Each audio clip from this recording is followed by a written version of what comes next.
Guess what the best way to be free from bondage is?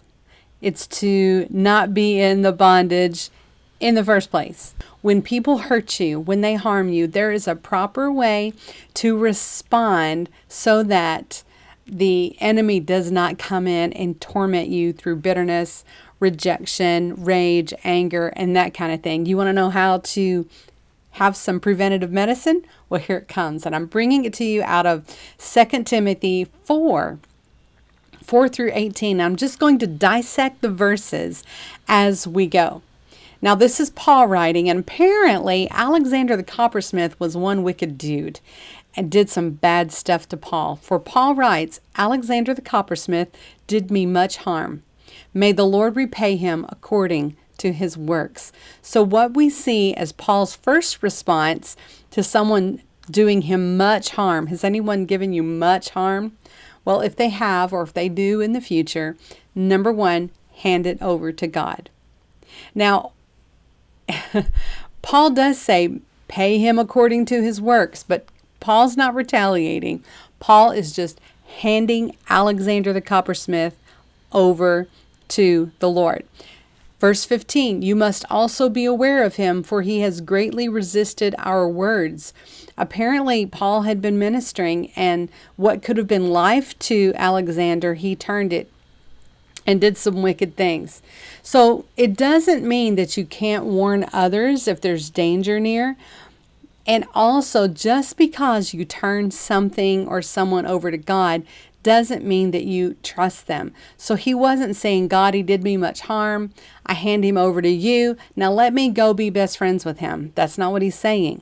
He actually is aware that he's around a lion, around a viper. So number one, hand it to God. Number two, be wise after that. Verse 16, at my first defense, no one stood with me, but all forsook me. May it not be charged against them. Here we see Paul doing number three, which is a dual thing. He is standing alone, even when it means everyone else has forsaken him. The second part means he forgave those that forsook him. A lot of times there are people that should be standing up with us, and they don't. So after you handed the wicked one over to God, after you've been wise, stand alone anyway and forgive those who don't stand with you that should. Number 17, verse 17. But the Lord stood with me, strengthened me, so that the message might be preached fully through me, and that all the Gentiles might hear. Also, I was delivered out of the mouth of the lion. So with the trial came the knowledge that when everyone else leaves, God will stand with you. And not only that, he will fulfill his purpose, and he will deliver you out of the mouth of the lion. I think the lion here happens to be the enemy, but Alexander is the one who is being used by the enemy at that moment. We need to remember we're not warring against flesh and blood. And that will help you go through this process rightly. And then verse 18 says, and the Lord will deliver me from every evil work and preserve me for his heavenly kingdom. To him be glory forever and ever. Amen. Listen, when you find out that people do wicked things, you hand it over to God. You act wisely with that. You stand alone. You forgive those that you need to forgive.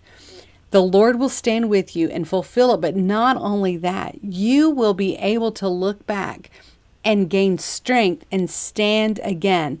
You let the declaration arise out of you. That is the beautiful work of trials and temptations and suffering, is that with that process, you now can stand. You don't just suppose, you haven't just heard it from someone else, but you put your finger in the air and you say, the Lord will deliver me out of every evil work. And he will preserve me in his heavenly kingdom. And then a real praise will rise up. And then it happens over and over again in the Christian faith. So if you look at the strongest people, they have been those that have followed this method of 2 Timothy 4:14 through 18, doing it well and doing it right. Now recently, a friend of mine went through a situation where they were hurt. And my number one recommendation to them was, listen, be blameless, do it right. And even if you do it right in the beginning, take the next several days after a trauma and just begin saying, okay, God, help me. I'm not going to think about what Alexander the Coppersmith said and what he did. I'm going to think about the fact that the Lord delivered me from the lion, and he will always deliver me. If you do it well, when you come out of it, you don't have to worry about things you said you shouldn't have. You don't have to worry about losing relationships that you shouldn't have lost. You don't have to say, God, I'm so sorry, I could have handled this rightly. You no longer have a spirit of bitterness coming up in you that will produce an awful crop if left to stay. So handle it properly, be free, stay free, and do not give the enemy an inch. God bless you today. I hope this helped you.